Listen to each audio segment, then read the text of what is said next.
শুধুমাত্র একটা এক একটা নাম হচ্ছে, কিন্তু সেই চাকরির জন্য তার যে দিনান্তের যে পাওনা, সেই পাওনা কিন্তু তার ফ্যামিলি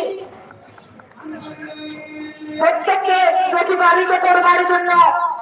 যথেষ্ট কম। এমনই একটা অবস্থার উপরে আমরা দাঁড়িয়ে রয়েছি। সেই অবস্থায় আমরা কি দেখছি যে কেন্দ্র সরকার একদিকে সেদিক থেকে আপনাদের কাছে আহ্বান করছি যে আপনারা এগিয়ে আসুন, এই যে বঞ্চনা, এই বঞ্চনার বিরুদ্ধে রুখে দাঁড়ান এবং ধর্মের ভাবে যে পরিস্থিতি চলতে করার চেষ্টা করছে, ধর্মের ভাবে যে মানুষের কোনো সুবিধা হয়, মানুষের যে সমস্যার সমাধান হয় না, তা কিন্তু প্রত্যেক দিন জীবন দিয়ে